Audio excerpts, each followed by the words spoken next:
Welcome to Live Daf, your online Daf Yomi Shir.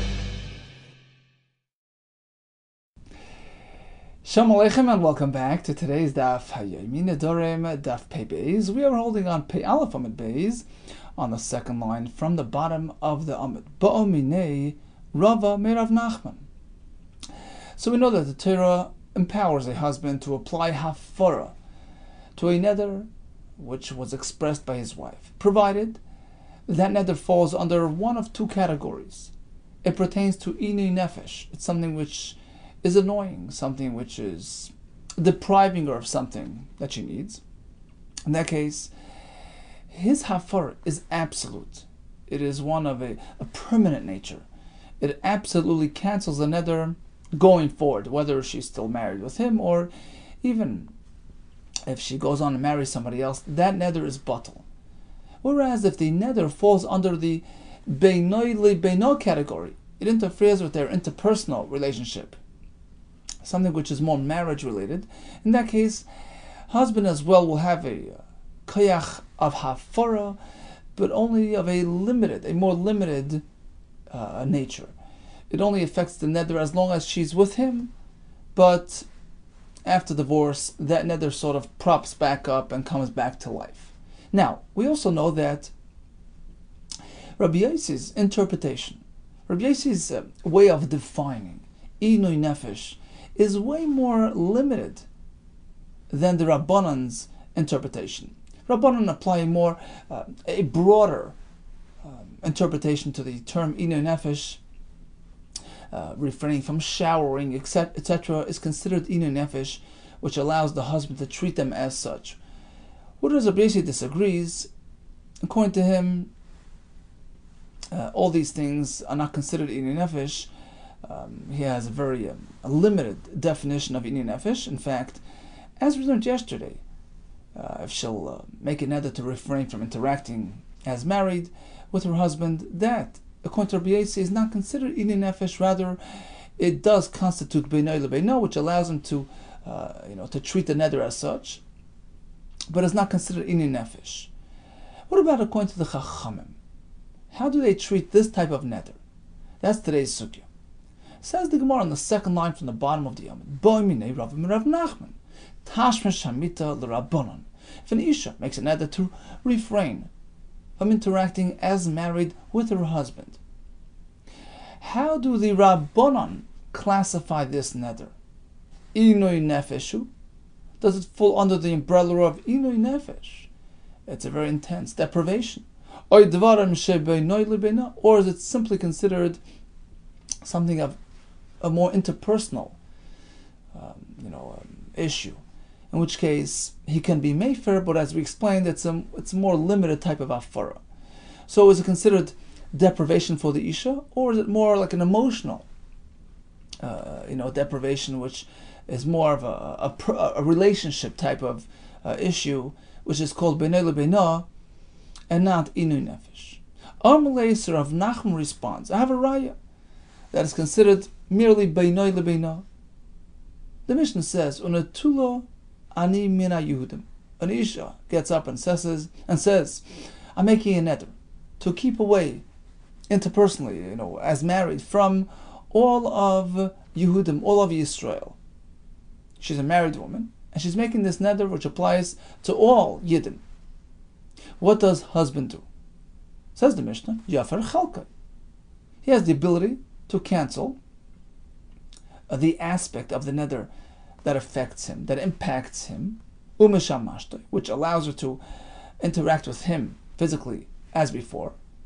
So that much he can do. But the remainder of that neder remains in place. She still must keep away from interacting as married with other Yehudim. Meaning, suppose she divorces, the neder then props back up. That part of the neder was never affected by the hafara. There's the Mishnah, clearly indicating to us that this type of neder, noider from Tashma Shamita, is not considered inui nefesh. It is only considered beinoi lebeino, which allows him a limited hafara. Only the aspect which pertains to him, as long as she's with him. That's Rav Nachman's raya. the amers neder inui nefesh havi. If this type of commitment is called inui nefesh, amai tehei nitula min Yehudim. Why does the Mishnah say that the neder is still in place, intact, pertaining to everybody else? Shmamina. We see from here, in fact, that it's not considered inui nefesh. Otherwise, husband can just nullify it for all time, for all people. Rather, dvarim shebeino lebeino havyan. We treat it as beino lebeino, in which case he can do hafara, but only a very limited hafara, the aspect which pertains to him. That's a raya to our shayla. Another from Tashmish Hamita is considered beino lebeino and not inu nefesh. Is that a real raya? Says the Gemara, no. That's not a raya. Remember, we have machlekes tanoim. Sure, perhaps Rabbi Yehuda is the one that authored this Mishnah, and he holds only something which is really an intense deprivation. This doesn't fall under that category, and this is not considered inui nefesh. But according to Rabbanan, we'll still have the same question, because they have a more broader way of defining inui nefesh. Mishum dinetula ani min Yehudim, because this very Mishnah, which mentioned this halacha of netula min Yehudim, guess who's speaking? Rabbi Yehuda Kessler. It's Rabbi Yehuda speaking. How do we know? The Amar of Huna, as Rav Huna tells us, Kulei Pirkin Rabbi Yehuda. This entire parak was authored by Rabbi Yehuda. Mimai, how do we know that to be true? Take a look at that first Mishnah, the beginning of the parak. Kiva Niktani Rabbi Yehuda Omer. Ein elu nidre inu nefesh. You see, the Mishnah speaks about an isha makes a neder against washing, etc. Tanakama says that's inu nefesh. Rabbi Yehuda says, well, not too terrible, you can manage. That's not called inu nefesh. So once we have those words, Rabbi Yehuda Yomer ein elu inu nefesh, then when Rabbi Yehuda continues and says, well, I'll give you an example of inu nefesh. I can't have any peiros, etc., as we learned back in the beginning of the parak. Question: why does the Mishnah find a need to once again repeat Rabbi Yehuda's name at the end of the Mishnah? We already see it's Rabbi Yehuda speaking. Rabbi Yehuda says, Ein elu nidrin nefesh. This is not, but the following is. Then it says again. Well, the above was mentioned for Rabbi Yehuda. Lama le'sun le'misna. Why then does the Mishnah need to say it again? Hareza yafer to Rabbi Yehuda. In those cases which do constitute inu nefesh, that allows the husband hafara, divrei Rabbi Yehuda. These are the words of Rabbi Yehuda. Why does the Mishnah need to mention Rabbi Yehuda again? Shma mina. For only one reason, to teach us. Mikan ve'elach Rabbi Yehuda. Everything going forward in this parak, the 11th and final parak of Nedarim, is Rabbi Yehuda speaking. And in fact, this Mishnah that you quoted, which is in this parak as well, was authored by none other than Rabbi Yehuda, and therefore it's not considered inu nefesh, because this type of abstaining is not considered an intense, depriving experience, and therefore it's not considered inu nefesh according to Rabbi Yehuda dafka. However, according to Rabbanan, perhaps it would be considered, it would be classified inu nefesh. We don't know the answer. Here comes a new chiddush. Amar Shmuel Mishmei de Levi. Shmuel quotes Levi as follows. Let's go back to Sheitas Rabbanan, who have a broad application of inu nefesh. Therefore, says Shmuel, Kol Nedarim, any neder which has an element of deprivation, Baal Mefer Li'ishtei, that allows the husband to do hafara, chutz except min hana'asi aploni. If she makes herself usher upon somebody else, that fellow can't have enough from me. That's not beino lebena, not something that gets in the way of her marriage. That's not something which is considered a deprivation for the isha, and therefore she'enoi mefer. In that case, husband can't do hafara. Aval, but here's the punchline. The above was rather simple, but here's the punchline. Here's the chiddush, the second part of the halacha. In the following example, where it's only a limited deprivation, that too allows husband to do hafara. That's the chiddush. Aval hanas pleni olai. She says, I can't have benefit from Reuven, a total, stranger, not her husband. His hana is asr on me. You never know. One day she might need to buy something from him, etc. Even a limited deprivation, as such, falls under the umbrella of ilu nefesh. Aval hanas pleni olai mefer, that allows husband to do hafara. That too is considered inu nefesh. Here comes a kasha. So now, let's take a look at the Mishnah, back in the beginning of the parak, which classifies for us what's considered inu nefesh. Tnan Peiros Medina Zualai. Well, all produce from this city, this province, is usher to me. Says the Mishnah. That's not called inu nefesh. You have other sources. Yavila Mimdina Acheres. Fine, husband will bring it from the other town. That's not considered inu nefesh. Question: what do you mean? There is at least limited deprivation there. There's some hardship she's imposing on herself. Why isn't that called inu nefesh? According to Shmuel, even that should be considered inu nefesh. Even a limited inu nefesh is considered. Amar Rav Yosef, no.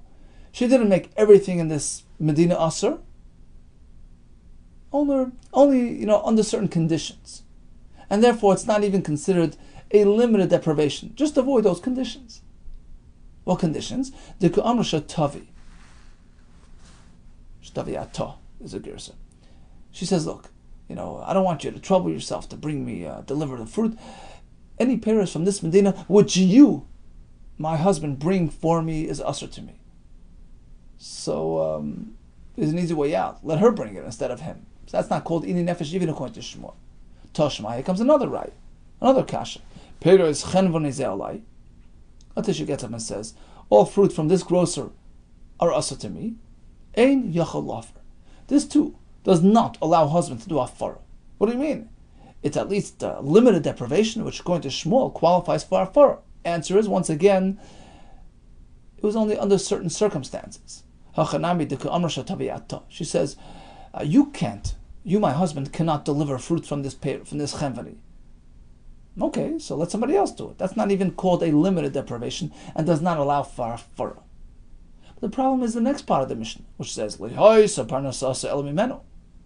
Let's go along, your way of thinking, your track. Let's pick up on your thread. She's making an usr only if you, my husband, deliver it for me, okay? So in the first two cases, no problem. Let somebody else bring it. And therefore it does not allow hafara. But the Mishnah continues and says, in the following circumstance, hafara is justified. Husband, can only get his fruit from this chenvani. He gives it to him on credit, etc. Mishnah says, hareza yafer. If she disallowed the peiros of this chenvani, she imposed a nether. Peiros of this chenvani is usher to me. This allows hafara. What do you mean? I thought she's only making a limited nether. If you deliver it for me, let somebody else deliver it. I can still get from that chenvani if somebody else delivers it. Maybe the store will deliver it.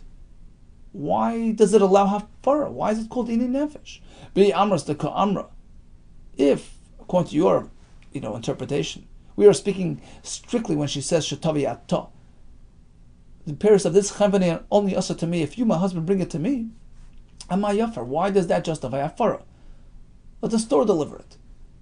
Elo, rather, apparently, your interpretation is incorrect.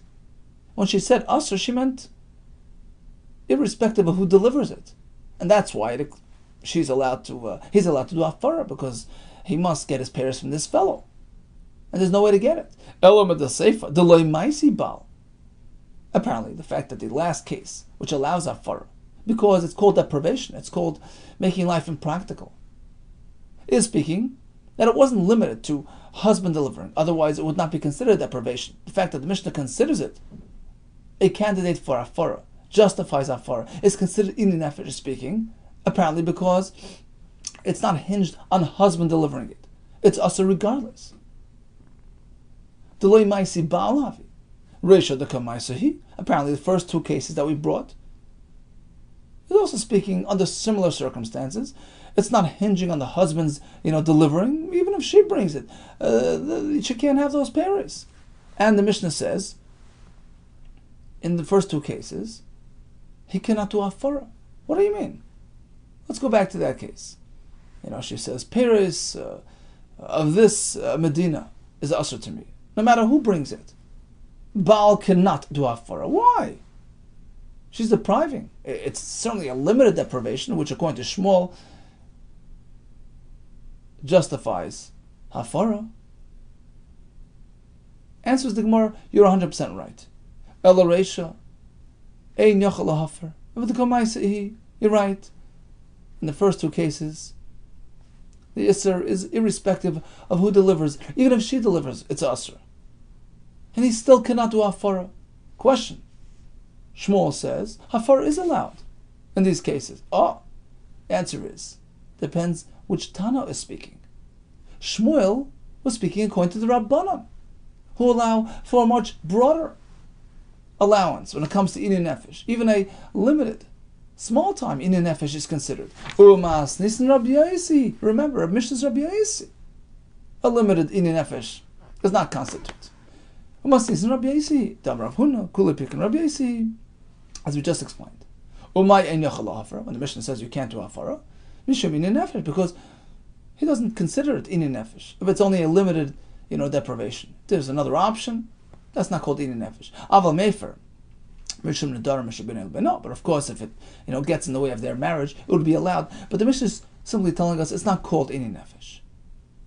Here comes another discussion. Amar Vid Amar Shmuel. Nadra Mishtei Kikres. Let's go back to the Rabbanon. Even a limited deprivation is considered Inyan Nefesh. So there are 2 loaves of bread sitting there on the table.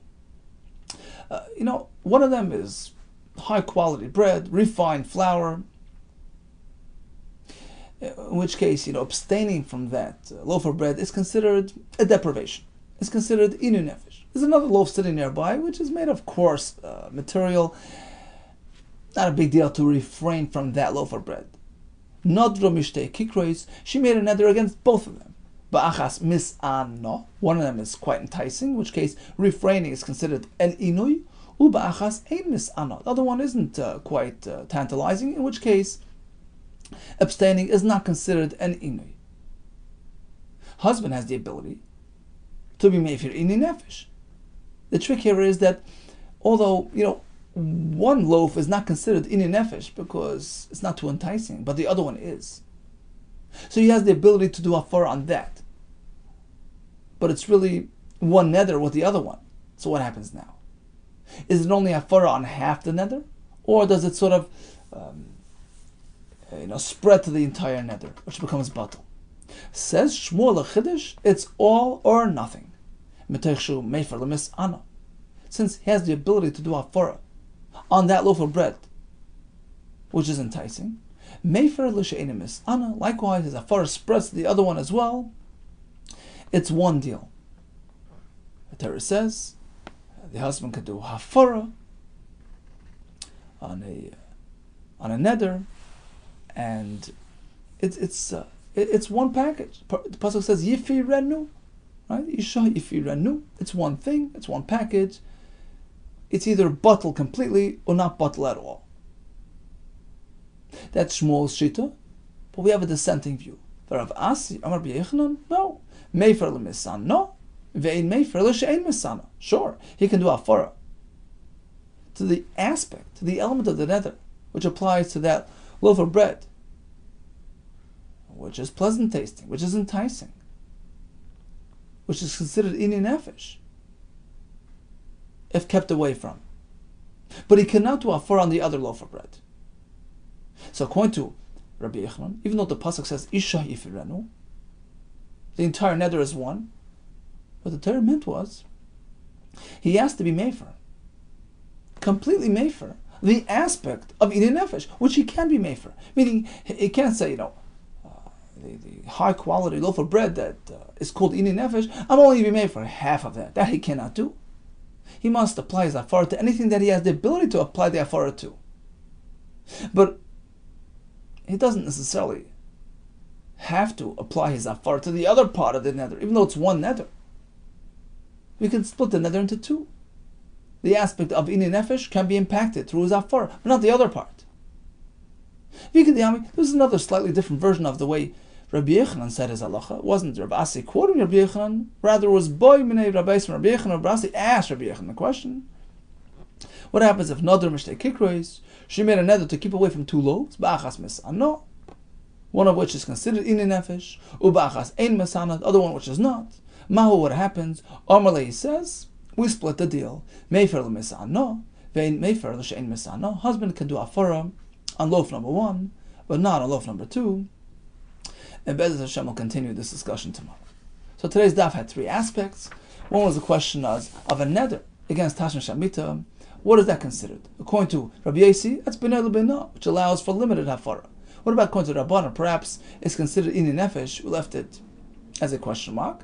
Shmuel tells us that according to the Rabbanan, who have a broader interpretation of Inyan Nefesh, even a limited Inui is considered Inyan Nefesh, such as, I will not have enough from that other person down there. Maybe one day she'll need his services. That's considered Inyan Nefesh, which allows for hafara as other Nidra Inyan Nefesh. Then an interesting shaila we had. What about two loaves of bread? One is enticing, one isn't. She made it one neder against both. Husband can do hafara on the loaf, which she wants. But does that hafara affect the other loaf as well? Shmuel says yes. Yifirenu, it's one package deal. Rabbi Yehuda says no, Yifirenu. On the aspect of the neder, which is considered Inyan Nefesh. On that, he can do a complete hafara. But the other part of the neder, just leave it intact. All the best to you and Hatzlacha Rabbah.